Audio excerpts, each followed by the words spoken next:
Well, greetings.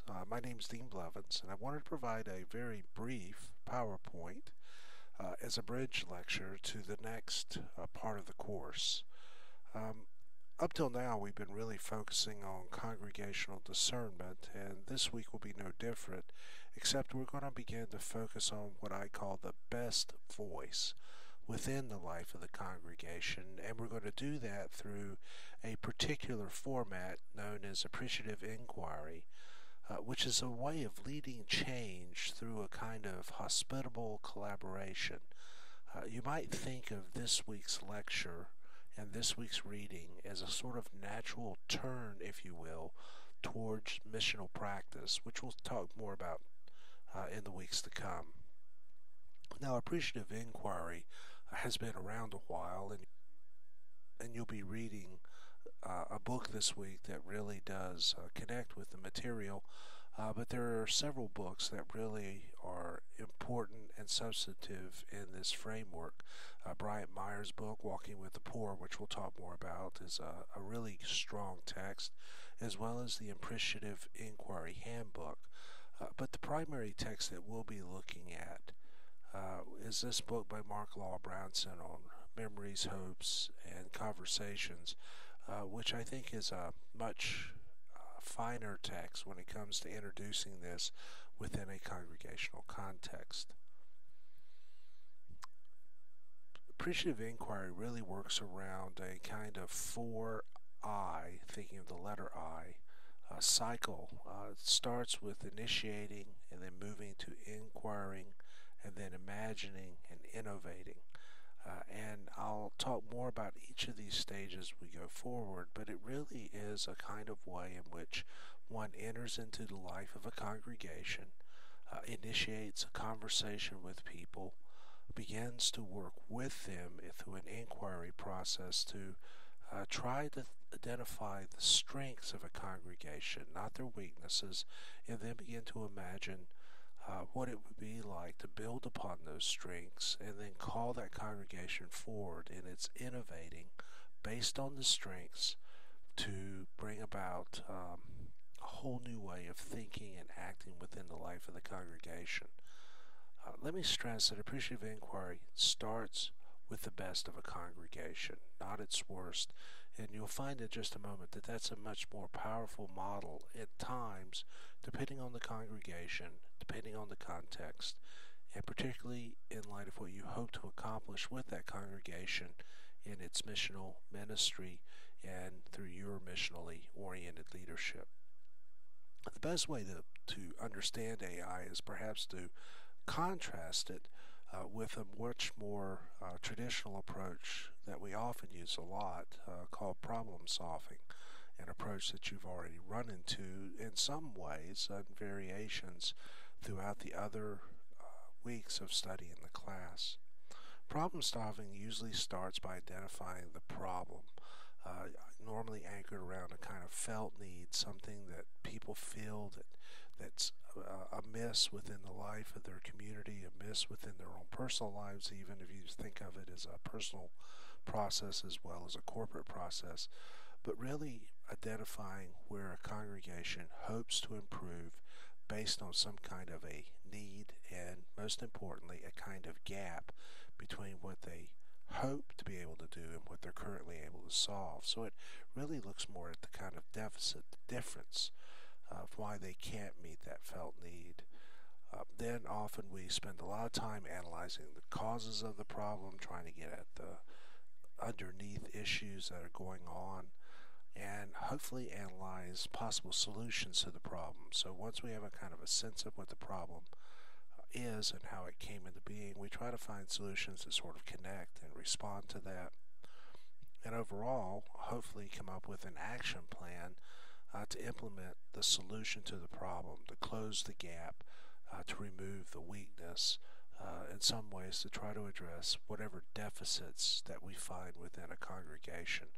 And problem solving works in many contexts and many times, but often it really begins by looking at what a congregation lacks instead of what it has.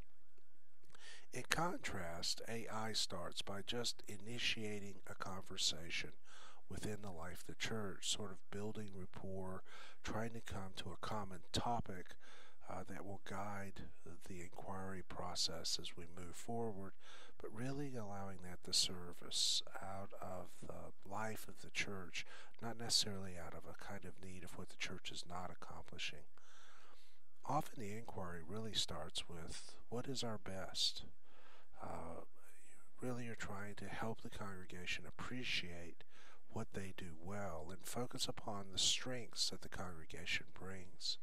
As a result of that, we can then move to say, to imagine what might be if we begin to build upon the best that we do, the strengths that we have, sort of envisioning what the future might look like, thinking about that creatively, thinking about it proactively, but again, focusing within the life of that congregation. And then hopefully begin to innovate by saying, well, what will be, what could happen if we begin to construct and we begin to focus on both putting together systems that capitalize on our strengths and then sustain those systems. What would it take to make that happen, to kind of construct and sustain the very things that we do well within the life of this church? I hope you can see by looking at the two sides of the screen that there really is a different kind of cycle of engagement. Yes, there is moments of reflection, there are moments of analysis, but in AI, that reflection and analysis really starts with the strengths of the community and begins to build outward rather than looking at the deficits and beginning to focus inward on what it needs to change as a result of that. When you turn to appreciative inquiry and the whole focus of ministry, you begin to understand the difference between traditional evaluation, how we go about that process, and appreciative inquiry and how this process unfolds. For instance, traditional evaluation really starts with what is wrong or missing within the life of a community and its ministry, while appreciative inquiry starts with what is right and what's already here in our ministry as we move forward. In some ways, traditional evaluation is kind of doing for the church, doing for the congregation. What do we need to do for people? Rather than, as appreciative inquiry often starts, what do we need to do with people? How can we build by working with the people that we're engaged in? Traditional evaluation is problem-focused, while appreciative inquiry is possibility-focused. Often traditional evaluation is much more about fixing things, kind of making technical changes within the life of the congregation. Sometimes you almost feel like a technician trying to tweak a church into making it something a little better than what it's been, while appreciative inquiry really focuses on nurturing and enhancing the life of the church. Often traditional evaluation is directed by an expert, someone who comes in, maybe even a guru, and kind of dictates what's going right or wrong. A lot of initiatives that I know that have been in and around ministry have often been sort of framed in that kind of language of, well, if you really want your church to grow, if you want your church to be successful, here's your gap, here's your limitation, and I, the guru, are going to tell you how to make it happen. Where appreciative inquiry really is directed much more by the people within the church. At most, normally, if you come in and working with the church, either as a leader or just an outside specialist walking in, your job is really to get the people to identify what's important and help them to sort of name that importance and begin to move on as a result of it. Often, a traditional evaluation is about mandating change. Obviously, if you're evaluating, you're thinking about what you do right, but also what you're doing wrong. And unfortunately, a lot of evaluation really focuses on the negative, on the gap, if you will, rather than on the strengths. While appreciative inquiry is really about sustaining growth, it's starting with what is going well and how can we make it even better. A lot of times traditional evaluation is also about telling and convincing. I'm amazed how many times I hear ministers talk about having to sell their congregation on what they need to do, while appreciative inquiry is really much more the process of true discernment, of literally listening and asking, where is this congregation and how do they name the life of this church, and how do they help to move on? Sometimes traditional evaluation really just assumes God needs to show up.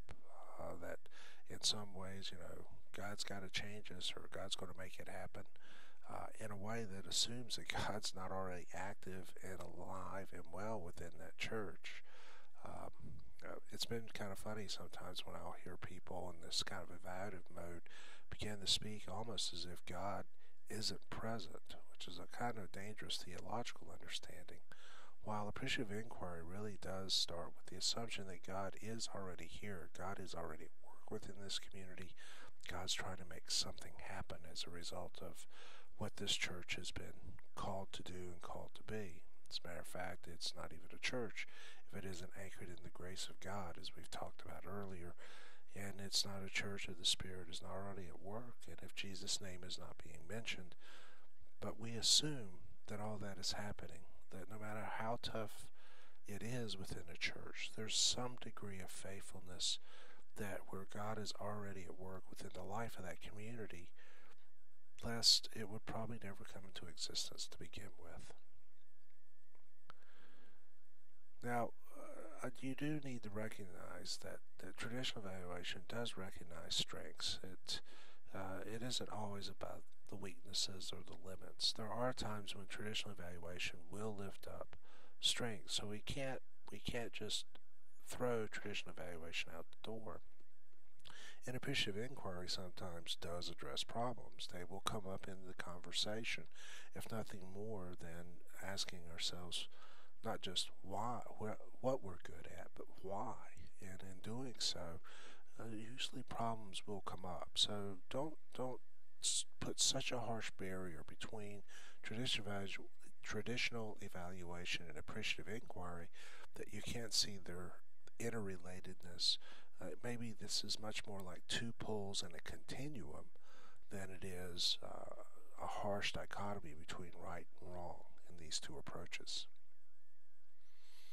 Well, there are some assumptions within appreciative inquiry. Number one is that God's prevenient grace is everywhere, and that in some ways we can trust that God is at work in the world, a framework that also guides missional theology as well. That every congregation possesses strengths. Sometimes they may be difficult to find, but they're there if we're just willing to be patient and look for them. That focused questions create reality. Now that may seem like an odd statement to make, but what it means is that as we ask the right kinds of questions, people begin to name God's presence, and in some ways they really begin to re-envision the life of a church that really has incredible power and incredible ability, and that they can actually rethink their understanding of their local congregation in a positive way, and then live that type of self-fulfilling prophecy out with God's help, but then to be able to name where they can go forward as a result of that, of those questions, and a result of that fresh vision. As a matter of fact, AI assumes language actually creates reality. This is not as harsh as a pure social construction of knowledge, but it really is an understanding that in some ways how we talk about our church really influences how that church is understood, and even in some ways how we conduct our lives within the life of that church. It also assumes that confidence is greater when building upon past strengths rather than past failures. That may seem like an obvious assumption, but it's amazing how often we overlook that we actually can move forward when we know what we do well, probably better than we know what we aren't doing well. And that collaborativity and diversity are strengths. And that collaboration and diversity are strengths. That in some ways we are better together when we bring together all of our diversity and our difference, but we put it together and work together as a result of what we hope to accomplish. And that outcomes should be useful. This one may seem surprising, but it's really amazing how many times we do projects, we do ideas, and they actually serve no one other than our own sort of mental exercise. Now, maybe that's important for our own growth and our own ability. But this really is to push us to understand how outcomes can make a difference.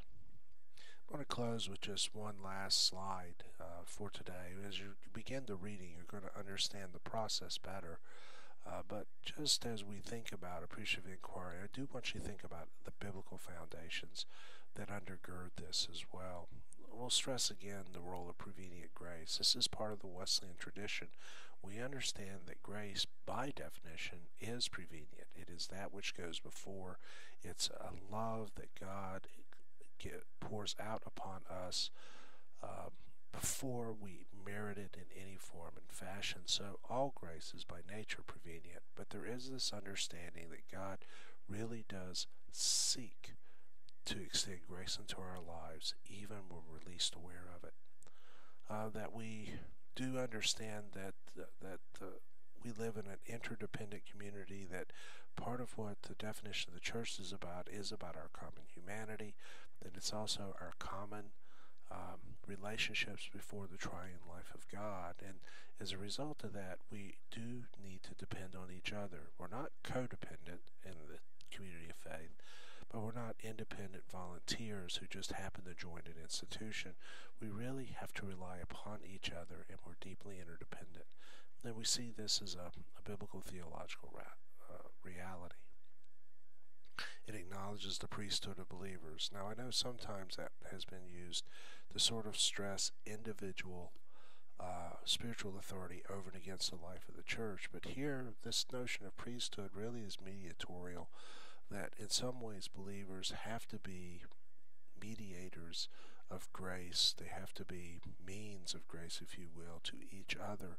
And that this, as we understand the priesthood, not so much as a position of relative authority as much as it is a position of relative mediation and relative care, that we truly are believers one to another, that we live in an eschatological hope, that we can look toward the future with positive eyes, knowing that God is at work in the future. God is at work bringing about a better world than we imagined it to be, and that this is anchored in a kind of Wesleyan optimism of grace and a Wesleyan hope of God's return through Jesus Christ, but in the meantime, God trying to work out through the life of the church the kingdom of God here on earth. One way to think about this is through a simple phrase from Jesus: the eye is the lamp of the body. If your eyes are good, your whole body will be full of light, but if your eyes are bad, your whole body will be full of darkness. If then the light within you is darkness, how great is the darkness? Now, we normally use this mainly to talk about, I hate to say it, but sort of dealing with temptation. But I'm not sure we see this as a way of actually seeing the life of the church as well. If we view the future in such a way that things are always dangerous and dark and fearful, then in some sense we cannot help but look at the church in the same light. But if we understand that God is at work in the world, then we can see that self-same light at work through the other body, the body of Christ, which is the church, and we can see how God is fully at work within to bring about a sense of the full light of God within the life of the body. The other one may be also equally helpful is the words of Paul.